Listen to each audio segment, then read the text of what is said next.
I'm going to call to order the Tuesday, February 5th, 2019 Planning Commission meeting. If everybody would stand for the Pledge of Allegiance.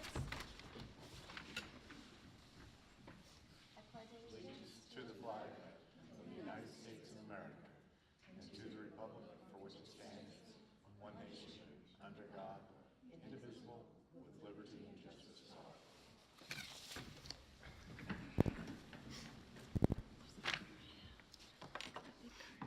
So, second item on the agenda is audience comments. Is there any comments anybody wants to make that aren't on tonight's agenda?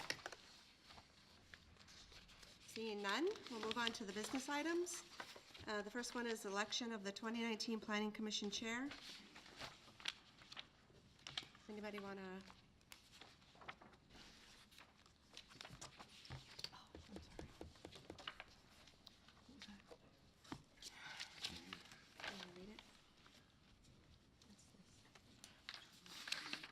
No, he wants to do it now. You want to do it now, or you want to move it to the end? We need to, if you need to switch places, we need to go first. Okay. Well, Annette, if you are comfortable with it, I'd like to nominate you to be chair for the Planning Commission 2019. Second that. Second. Okay. All right. All those in favor? Aye. All those opposed? Okay. Excellent. So let's move on to B, staff overview of the draft zoning code. All right. Ladies and gentlemen, I'm happy to see so many members of the public here tonight. I'm Nick Bond, the Development Director of the Department of Community Development, and tonight we are presenting the draft zoning code update. I'm going to give you a high-level overview of how we got to tonight's meeting and what the changes are that are in store, and then Carrie is going to go over a couple of specific issues in terms of what action the Planning Commission needs to take tonight and what our next steps are. So in 2016, the city adopted its updated comprehensive plan, and that was a required update under the Growth Management Act.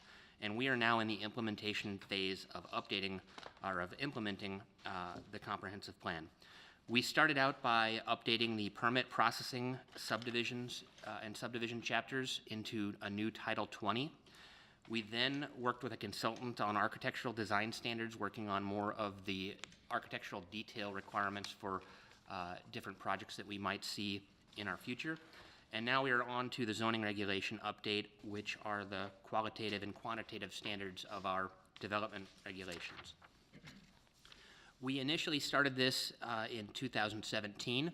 As we started down this process, we were made aware of a tool that was produced by the Department of Housing and Urban Development. It was a model code that HUD hired a consultant to develop, and that model code is called the Teton Valley Model Code, and it's what's called a form-based zoning code, and I'll tell you more about it in a minute. We're using that as we go down this path that we've come to tonight. When we updated the 2016 comprehensive plan, we adopted a new centers approach to planning. That's part of the regional growth strategy that calls for concentrating new development in neighborhoods and centers that can easily be served by transit with and to be kind of walkable areas of activity. This code, and I've described it this way previously, is really the toolbox that's going to allow us to implement our centers plan.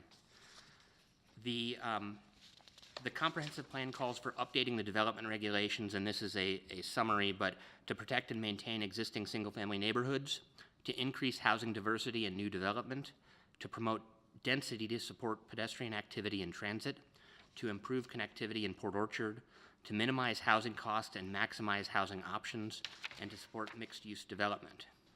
It also calls for a number of goals related to promoting an attractive pedestrian scale downtown. We started this process in May of 2018, and we've had 17 public meetings since we kicked this off. Some of those were at council committees and with the city council to keep them in the loop on what work the Planning Commission was doing. But we've had a very busy schedule, and I think that an appropriate amount of effort has been made to provide the public with opportunities to participate.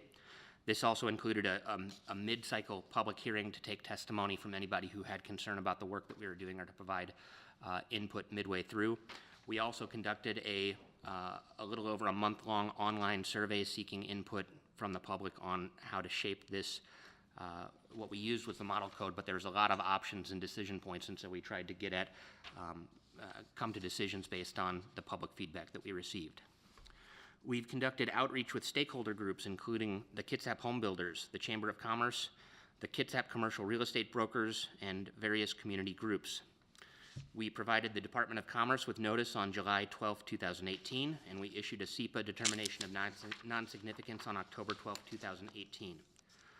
So tonight, Planning Commission is asked to review and vote to recommend the draft zoning code as presented, and there's a couple of alternative language tweaks that Carrie's going to present. And if the Planning Commission votes to recommend this, it'll go to City Council for review at their February 19th, 2019 work study meeting, and a vote on the ordinance would be scheduled shortly thereafter, potentially as early as February 26, 2019. So before I hand this off to Carrie, there's a couple of pieces of the code I wanted to review. First of all, what problem are we trying to solve? And I think it's important to share with the public that our experience with the existing code is that it produces two primary products. We get a lot of large homes on small lots, and we get some 3-story apartment complexes with surface parking, and we haven't seen a whole lot of other development types in Port Orchard. Because the code focuses so much on how many units per acre are allowed, developers seek to maximize their return based on the densities that are allowed, and more innovative product types are discouraged. So we haven't seen attached housing like townhomes, duplexes, fourplexes, and we really don't see a lot of new, smaller detached homes or mixed-use multi-story buildings. So the new form-based code, and I mentioned this is form-based, it really focuses on regulations that are specific to different building types rather than just solely focusing on uses and density. It really seeks to increase the diversity of housing types and building types in general. And to illustrate this, I think comparing townhomes and single-family houses is really the best example and the one that I've used over the past few months to describe this to you. But under the old code, in a zone that allowed 12 units per acre, you could build 12 single-family houses or 12 townhomes. And in 10 times out of 10, the developer chose to build detached houses because the return on investment was greater than building the same number of townhomes on that lot. So this code actually establishes different standards for detached houses and townhomes. So on a site that may allow 10 houses, you might be able to get 20 townhomes in that same land area. And so rather than having a uniform 12 units per acre standard, we tailor the standard to fit the building type that somebody is seeking to build, and then each zone tells you what building types are allowed in that zone. So that's really a high-level description of how the form-based code works. I think in terms of how to use this new code, as an owner of property or somebody who's potentially looking at property, the key questions they have to ask themselves are what zone is their property in, or is the property they're looking to buy, what building types are allowed in that zone, and what uses are allowed in that zone. Previously, you would have said, how many units of housing can I build, and is housing an allowed use? Whereas now you say, can I build townhomes here, and then is the residential use allowed? And if it's if you're looking to build a restaurant, restaurants can go in a variety of building types, and so you have to check that the restaurant is allowed and that the building type that you're seeking to build, if it's a McDonald's, is a single-story shop front. If it's, if you want to put a Starbucks in a multi-story mixed-use building, it's a mixed-use shop front, and so you have to recognize the differences in building types. So that's how the code works. With that, I'm going to hand things over to Carrie, and obviously we've gone through the zoning code, it seems like a dozen times now. Tonight we do have a few last-minute, fairly minor language changes to a couple of sections, and she's going to walk you through those prior to opening up the public hearing and taking testimony. And then after that, you'll be able to deliberate and vote on making a recommendation, or potentially voting to, or deciding to table this or continue it to take more time to review. Hi, I just wanted to go through the extra materials that you had on the dais when you sat down tonight so that you could understand what they were and ask any questions you needed to. The first thing is we had prepared a memo with some additional changes that were not in your packet that was mailed to you last week. And just to go over those kind of quickly, we made a few changes to the zoning code to the building type section, specifically for cottage courts. And that page with the red line is in this packet showing exactly what change was made.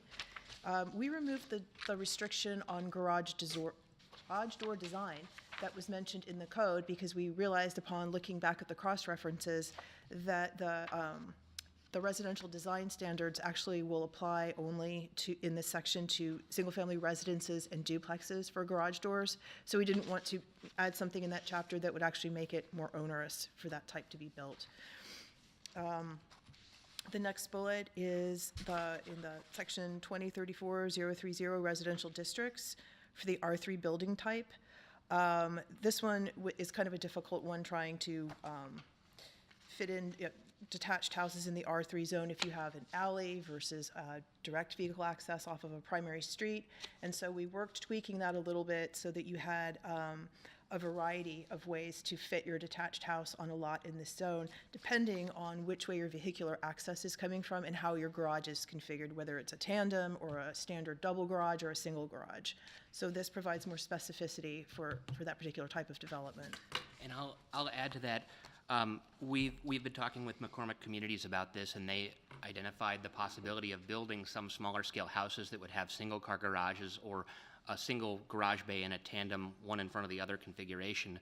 And so if you're going to design a house that has a smaller footprint, we wanted to provide an allowance for a slightly smaller lot size if you have a one-car garage versus a two-car garage. And so now, you have one standard for two front-load garages, or a two-car front-load garage, then there's a standard for a one-car front-load garage, and then there's a standard for alley-load garages, and with each successive minimum lot size, it goes down slightly.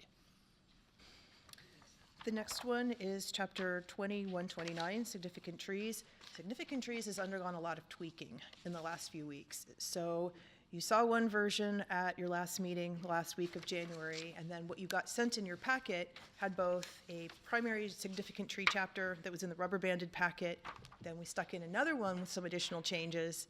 And so what you have in front of you combines both of those sets of changes that you have not yet seen in one place so that you can actually see it all together. But we didn't make any additional changes since that time. Section 2039-460, use provision, self-storage.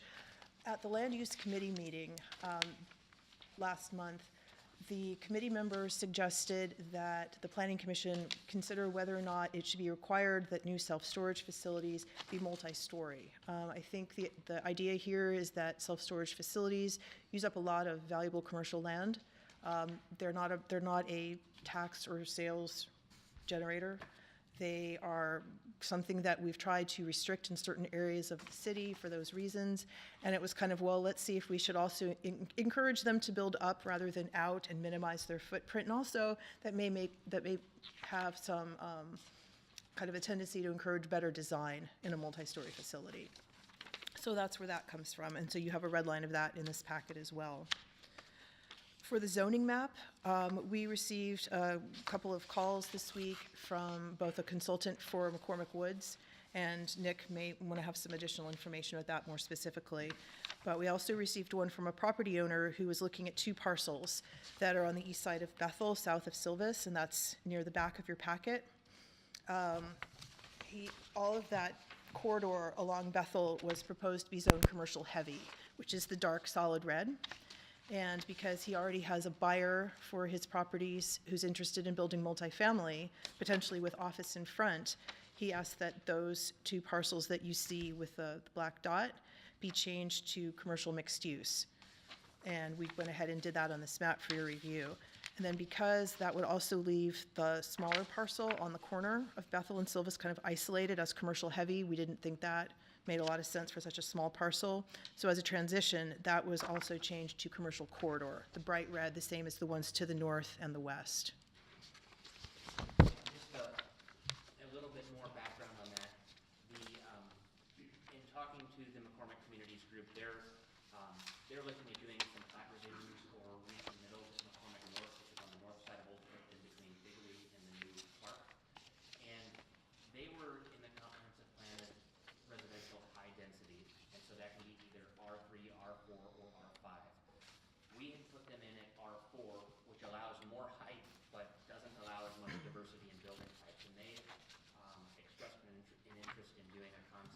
include a mix of attached and detached houses, including some smaller units. And the R3 zone allows that, even though it allows less height. And the reason that it allows detached houses in addition to three-story apartments is a three-story apartment next to a house is not as imposing as a four-story or five-story building would be next to a house. When you go up to R4 and R5, we take away some of the lower-lying uses that would be in the shadows, so to say.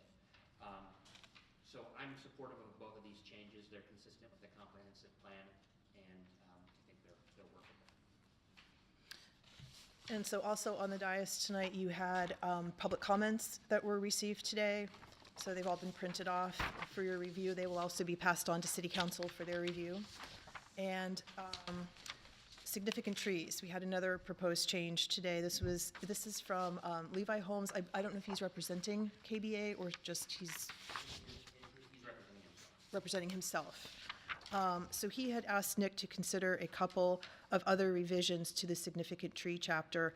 You'll see what his proposals are. There's a couple of comments in the sidebar as well, which are his comments. And so we'll be asking the Planning Commission to look specifically at this change and provide advice to us on how, if you think his changes should be incorporated.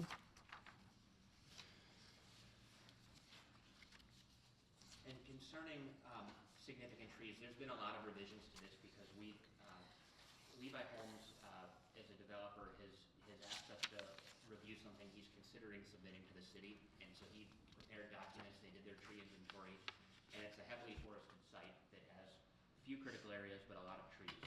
And so when we started crunching the numbers using these tables, what we realized is that there are sites out there that are totally clear and don't have any trees to retain, and then there's sites like this that actually require the replacement of more trees than what exist in a mature forest.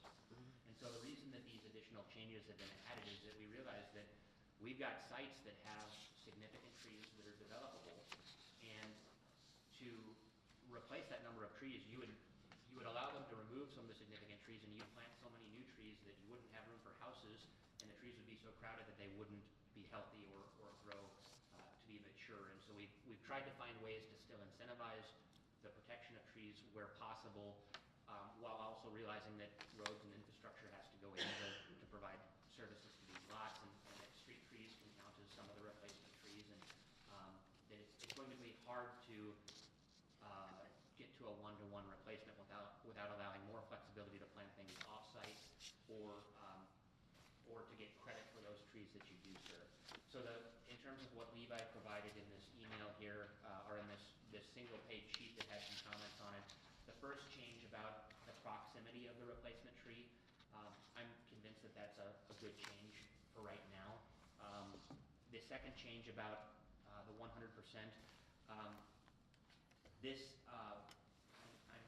I think we've talked on the phone and we've come up with a solution that would allow for the required trees to count for up to 100% for sites that are previously wooded, but that for sites that are lightly forested, we want more trees. We want to reestablish the forest canopy where there wasn't one previously. And so I plan to wordsmith that a little bit more between now and council action.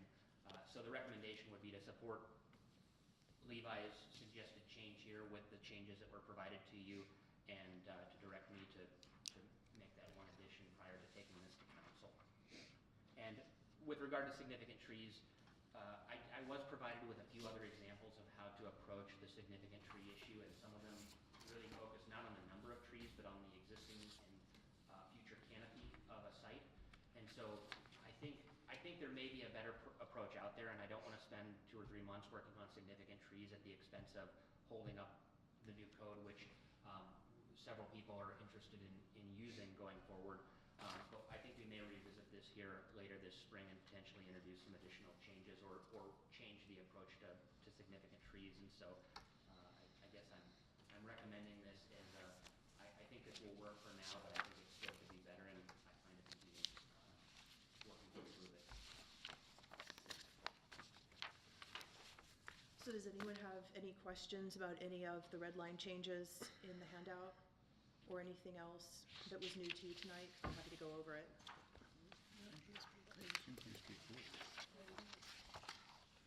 With that, I would recommend opening a public hearing and taking testimony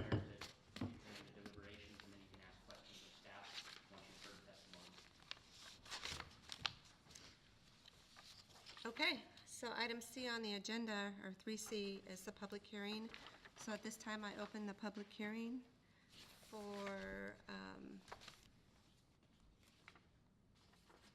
the draft zoning code. First on the list is, first name is Greg. And when you step up to the mic, would you please state your name and your address, please? And I would like to thank everybody that showed up tonight. We usually sit here by ourselves, so this is really nice that people come. Thank you. Good evening. My name is Greg, and the last name's Krabby. I live at 1726 Holbrook Avenue in Everett, Washington. And I'm down here this evening on behalf of the McCormick Communities Company. We own McCormick Woods and are developing it currently. And we really like the work that Nick has done. We like this form-based code.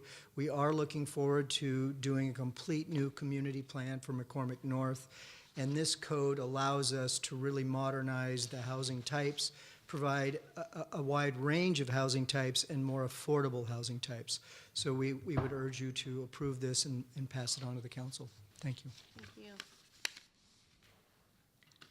Next up is Frank? No. Last name White. At least 2 people left when they had their question answered before the meeting, so. Oh, okay. So our next person is Sean? Yeah, he's one of the 2 that left as well. Okay. So how about Tracy? Did you leave us? No, I'm here, but I'm good. You're good, okay. How about Dave? Nick. I know it. Shoot. John Haynes? Yes. Did you want to speak? No, okay.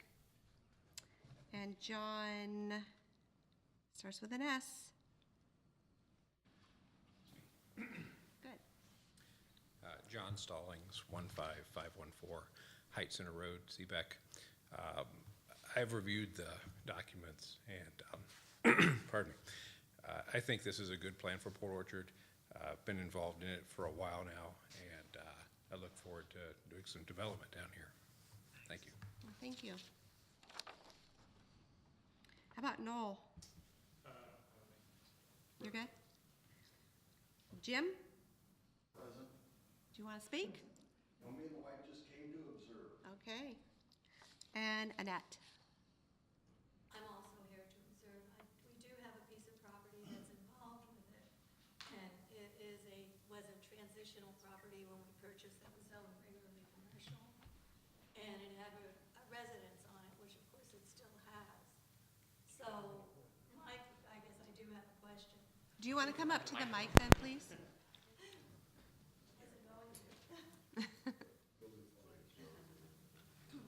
And then state your name and your address. Okay. Annette Pierce McLish, 5850 Dogwood Road Southeast. So we're back behind Lowe's, okay, just to give you an idea where the property is. And we purchased this property in 2012. It has a house on it that was built in 1916. We have taken and revamped it, not totally, but tried to keep it as original as possible. With the property being changed from commercial to commercial mixed use, I know that the residence, because ordinarily you couldn't have a single-family residence on a commercial property, was grandfathered in. So my question is, with the change with the zoning commercial mixed use, I don't believe allows a single-family residence, does it? Can somebody answer that for me? It does? That is correct. It doesn't allow for single-family. Okay, so, Existing residences are fine. okay, that's what my question was. So it is still grandfathered in? Yes, it would be a legal non-conforming building type and use, so it's legal. Okay. Can additions and the rules that applied to it at the time that we purchased it still be carried on as far as to what could be added on or what could be done with it? The answer to your question is in chapter 20.58, no, 20.54, and I need to take a moment to look. is your property down towards the highway or up on the hill? Is that are you on, is it Dogwood Hill? No, none of that's zoned in this, that doesn't affect it. We're on the corner of Malign and Dogwood. So we're literally behind Lowe's. Oh, out in the county, or not the county No, anymore, we're in the but- city. Yeah, We're but just you- barely in the city. The farm next to us is county. Okay. All right, but that whole street is involved. Dogwood is? Uh-huh. It was online anyway when I looked it up, and I did receive a notice of it being involved in the change. So a legal non-conforming use can be maintained, it can't be extended. So that's the distinction. I believe, what's the zoning on it? I'm not sure. I believe it's already a non-conforming use because it's in the commercial zone. That's correct. So the status hasn't changed for the legal non-conforming use. But you can now do multifamily residential or commercial development rather than just do the commercial development. Okay, I understood that. So there are also, one of the codes is general building on the CMU, the commercial mixed use. Correct. Okay. So that's if you wanted to do offices or some kind of,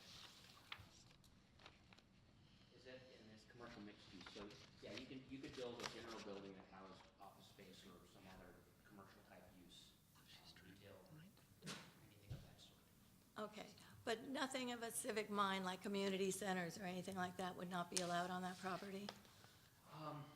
It depends. I mean, if it's a public facility, you'd want to change the designation to community facility, but that can be done pretty simply through a quasi-judicial rezone.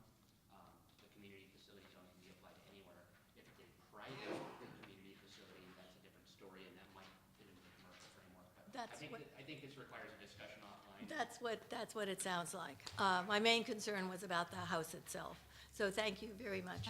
Thank you. Hey, Nick, can you do me a favor? Could you pull that up? Show me where she's talking about. Yeah, I've got it up right now, but it's so washed out. Off the lights. So this is just Google Maps, but here's Sedgwick, the Lowe's is right here along 16. So she's down here at the intersection of Mealine and Dogwood. It's a dead end that goes kind of around the backside of Blackjack Creek. And Is there like a horse or a BMX thing on that road? On the end of that road? Yes, It's across, yes. It's across the street. And is Yeah. that city also, or city now, where that BMX thing is? No. No, that's county. Okay, yeah. okay. Thank you. Property line fence is the county line, Yep. Oh, and they're right next door to us.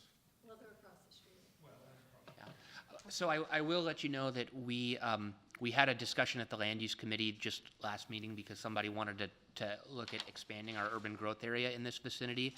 And so we talked about, as part of our sub-area planning effort, once the toolbox is in place, we may look at future expansion of this local center because the Sydney-Sedgwick intersection is supposed to be a local center in the city.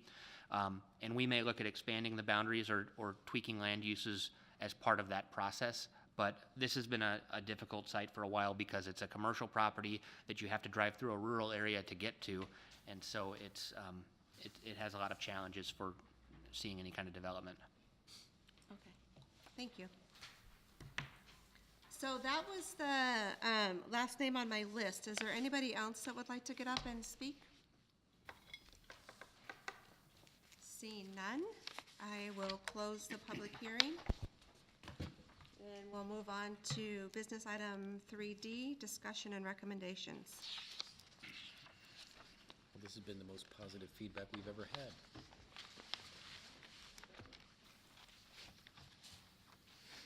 You guys have any comments or? We've gone through this pretty heavily over the past 9 months or so, and I think we've hit a lot of details, and obviously it's being received very well, so I think we're pretty darn good. Okay. Nick, I do have one question about what you said about the trees, how we have a version here, and if we approve that and move it forward tonight, but then you're gonna change it, does that make a difference when you move it forward to the council? I think that the way that you would want to word a motion would be to recommend approval of the zoning code with the changes as presented in the most recent version of documents by staff,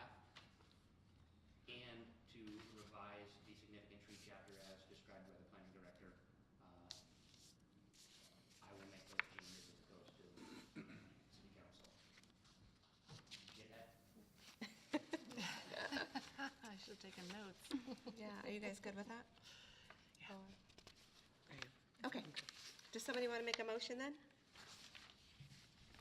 Dick, we will be revisiting the significant trees of the spring. Yes, once this is adopted and is settled, I'm sure, with any ordinance of this type, we always have housekeeping and little things that we're gonna find here and there that need to be corrected or typos, and so I would suspect that we'll probably be back in April or May with some minor corrections, the significant trees chapter, and I will say that, when we redid Title 20, one of the things the development community asked for was the ability to do a 9-lot short plat. Currently, we only allow 4-lot short plats.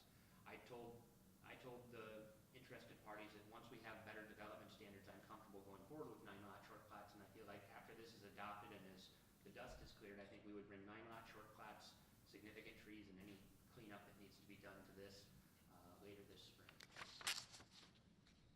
Okay.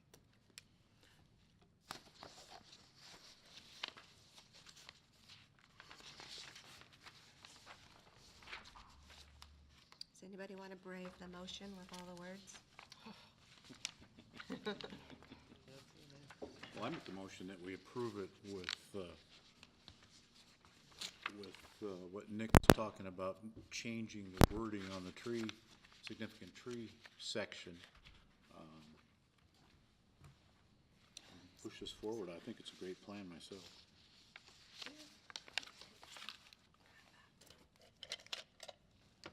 Sorry, my pen doesn't want to work. Okay. So is there a second? I'll second. Any questions? All those in favor? Aye. All those opposed? Look at that. Passed.